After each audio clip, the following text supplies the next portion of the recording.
दिवस क्या है, क्यों मनाते हैं, आइए इस पर एक चर्चा करते हैं। विश्व भर में गुरु अर्थात शिक्षक को अतुलनीय माना गया है एवं तदनुसार विभिन्न देशों में उनको वंदन स्मरण करने हेतु अलग अलग दिन नियुक्त किए गए हैं। सामान्यतः विश्व के करीब 100 देशों ने 5 अक्टूबर को शिक्षक दिवस नियुक्त किया है, क्योंकि 1966 में यूनेस्को और ILO ने मिलकर शिक्षकों की दशा को उन्नत करने के लिए एक निर्णय लिया था। फिर 1994 में यह तय हुआ कि उस दिन को शिक्षक दिवस के रूप में मनाया जाए, तो उस प्रकार 5 अक्टूबर विश्व भर में शिक्षक दिवस के रूप में मनाया जाता है। चीन में 27 अगस्त को शिक्षक दिवस मनाया जाता है, क्योंकि उस दिन चीन के महान दार्शनिक गुरु कन्फ्यूशियस का जन्मदिन है। अमेरिका में 6 मई को मनाया जाता है, भारत में 5 मई को मनाया जाता है। 5 मई को इसलिए मनाया जाता है क्योंकि हमारे यहाँ राधा कृष्णन जी को सबसे बड़ा शिक्षक मानकर उनके अतुलनीय योगदान के लिए उन्हें उनके जन्मदिन पर यह दिवस मनाया जाता है। शिक्षक की महत्ता के बारे में मदन मोहन मालवीय जी ने एक बहुत सुंदर बात कही है कि बच्चा जो आदमी का पिता होता है, उसके मन को ढालना उसके शिक्षक पर बहुत अधिक निर्भर करता है। यदि वह देशभक्ति और देश के लिए समर्पित है तो अपनी जिम्मेदारियों को समझता है, तो वह देशभक्त पुरुष और महिलाओं की एक जाति को पैदा कर सकता है, जो चाहे धार्मिकता के ऊपर देश को, सामुदायिक लाभ के ऊपर राष्ट्र को लाभ को रखेंगे। ऐसे छात्र का निर्माण शिक्षक कर सकता है। जीवन में सफल होने के लिए शिक्षा सबसे ज़्यादा ज़रूरी है। शिक्षक देश के भविष्य और युवाओं के जीवन की बनाने और उसे आकार देने के लिए महत्वपूर्ण भूमिका निभाते हैं। प्राचीन काल से ही गुरुओं का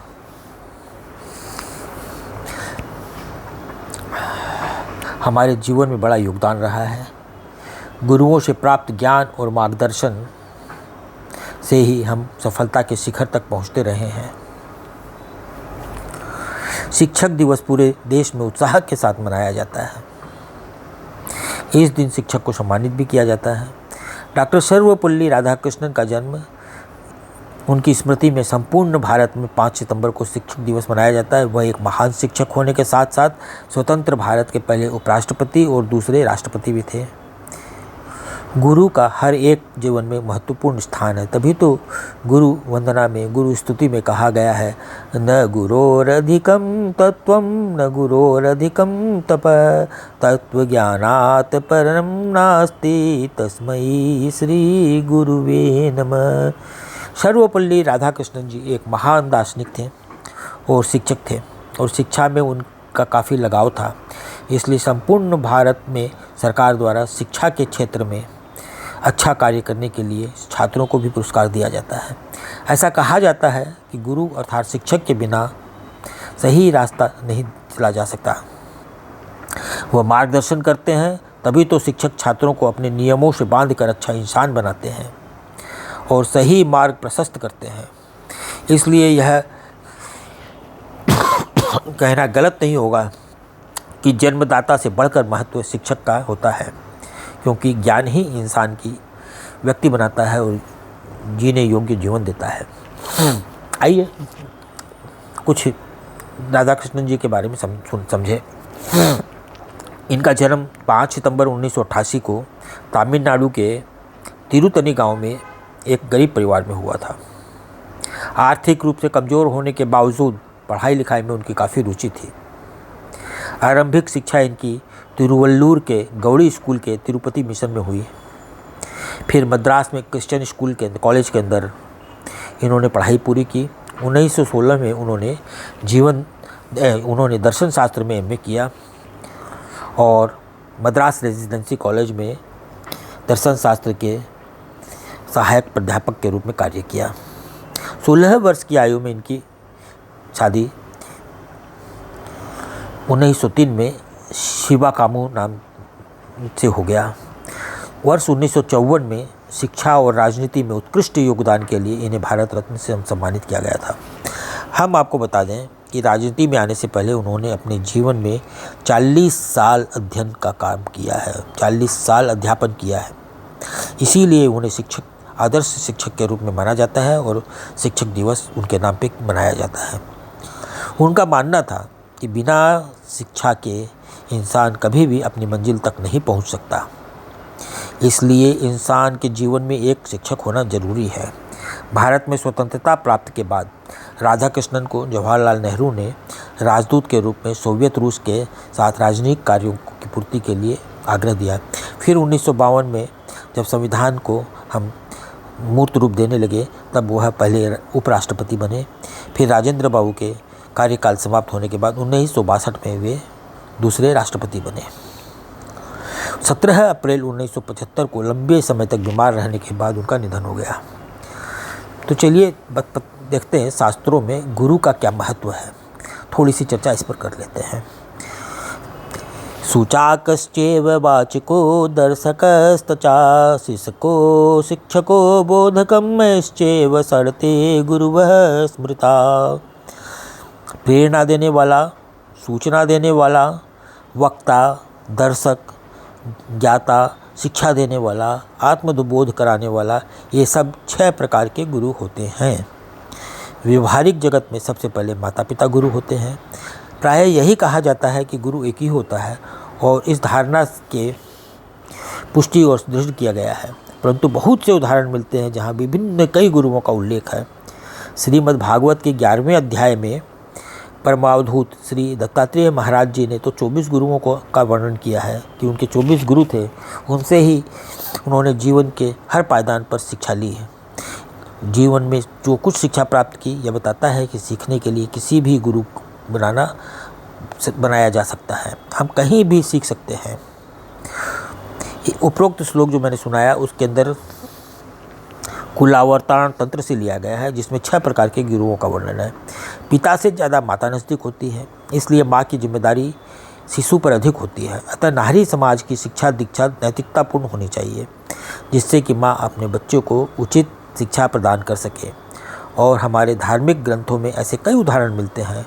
माता मदालसा, गोपीचंद की माँ, भक्त प्रहलाद की माता, ध्रुव की माताओं ने अपनी प्रतिभाओं और धर्मापूर्ण आचरण एवं ज्ञान की प्रेरणा से अपने पुत्रों को भवसागर से पार कर दिया। तत्ववेता माताओं में माता मदालसा का नाम सर्वोपरि स्थान पर है।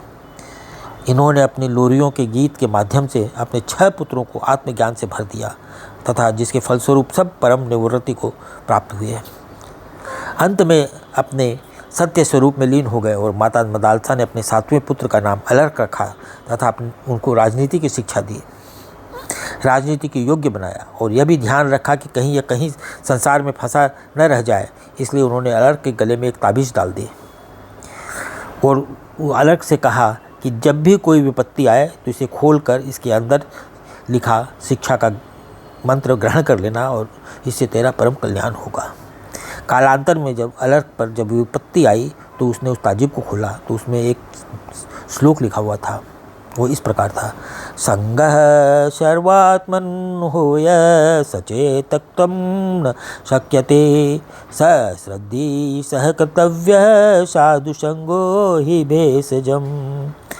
आसक्ति सर्वथा त्याज्य है, पर यदि ऐसा शक्य न हो तो सज्जनों का संग करना, साधु पुरुषों का सहवास जड़ी बूटी है।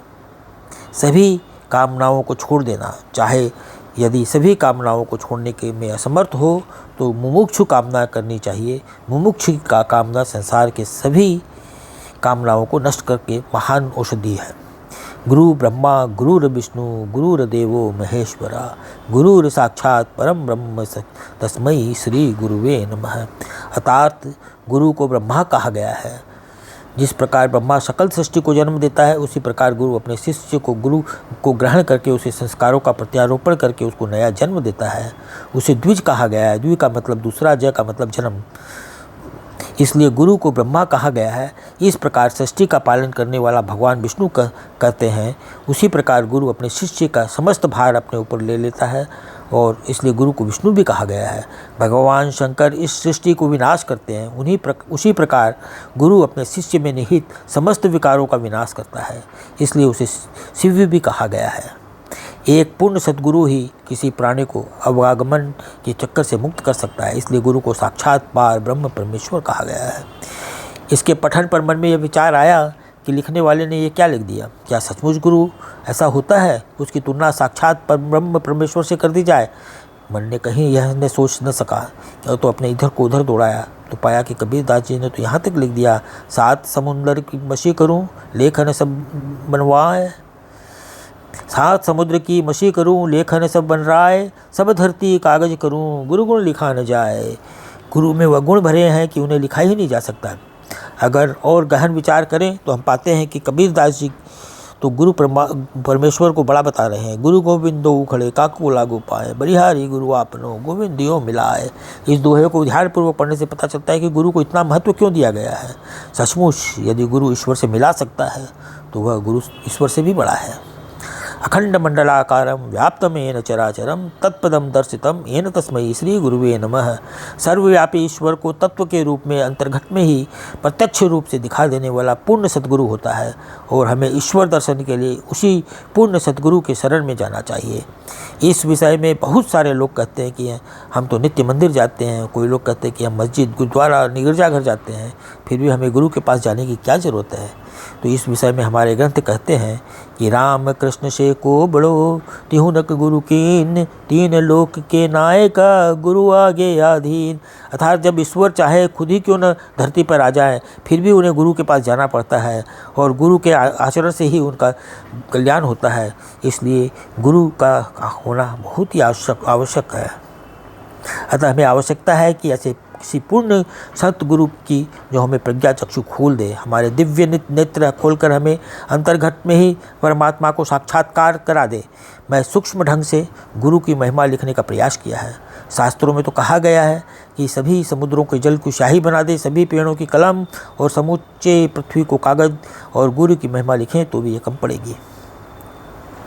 गुरु शिक्षक की महिमा परंपार है जो न केवल भारतीय संस्कृति में बल्कि विश्व के प्रत्येक देशों में सर्वव्यापी है। मैंने तो कहीं पढ़ा था कि जापान में तो शिक्षक को मंत्री से ज़्यादा महत्व है। अगर प्रोटोकॉल के अनुसार शिक्षक कहीं जाता है तो उन्हें मंत्री से भी आगे वीआईपी के रूप में प्राथमिकता दी जाती है। उन पर मुकदमा सामान्य प्रक्रिया से नहीं होता है।